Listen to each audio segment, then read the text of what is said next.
பிரம்மா ஒரு முறை இந்த உலகத்தோட நலனுக்காக 10 புத்திரர்களை தன்னோட சக்தியால படைச்சாரு. அந்த 10 புத்திரர்களோட சேர்த்து சத்ரூபா அப்படிங்கிற ஒரு பெண்ணையும் படைச்சிருக்காரு.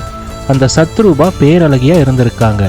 காலப்போக்கில் பிரம்மாவுக்கு அந்த சத்ரூபா மேல ஒரு தவறான எண்ணம் ஏற்பட்டிருக்கு. ஆனா அந்த எண்ணம் தவறுன்னு அவருடைய 4 தலையும் அவருக்கு புத்திமதி சொல்லி இருக்கு.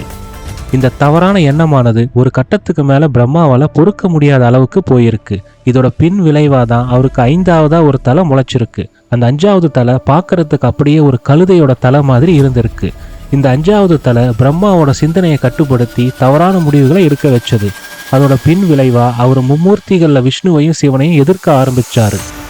இந்த 5ஆவது தலை ஏற்படுத்தின குழப்பத்துல பிரம்மாவுக்கு படைப்பு தொழிலை நாம செய்யறதுனால தான் இந்த விஷ்ணு காக்கிற தொழிலையும் சிவன் அழிக்கிற தொழிலையும் செய்ய முடியும் அப்படிங்கிற ஒரு எண்ணம் ஏற்பட்டிருக்கு.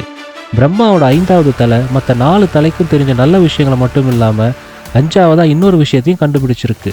அதுதான் சிவனையும் விஷ்ணுவையும் அழிக்கிற அஸ்திர வித்தைகள். அது மட்டும் இல்லாம இறந்தவங்களை உயிர்ப்பிக்கிற வழிமுறைகள், அப்புறம் பேரழிவு ஆயுதங்களை தயாரிக்கிற முறைகள், பிளாக் மேஜிக் அப்படின்னு சொல்லப்படுற அபிசார வித்தைகள் எல்லாமே அந்த 5ஆவது தலை கண்டுபிடிச்சிருக்கு. அதாவது பிரம்மாவோட இந்த 5ஆவது தலைக்கு அதிபயங்கர அழிவு சக்தியை உருவாக்குற 5ஆவது வேதத்தை பற்றி நல்லா தெரியும்னு நம்பப்படுது. இந்த சக்தியை உபயோகப்படுத்தி அசுரர்கள் கூட கூட்டு சேர்ந்துக்கிட்டு தேவர்களையும் அவங்களுக்கு உதவியா இருக்கிற சிவன் விஷ்ணுவையும் எதிர்க்க ஆரம்பிச்சிருக்கு. இந்த 5ஆவது தலையால படைப்பு தொழிலை ஒழுங்கா செய்ய முடியாம ரொம்பவே கஷ்டப்பட்டு இருக்காரு பிரம்மா. இதை பற்றின விரிவான பிரம்ம கபாலம் அப்படிங்கிற கதையோட லிங்கை கீழே டிஸ்கிரிப்ஷனில் கொடுத்துருக்கேன்.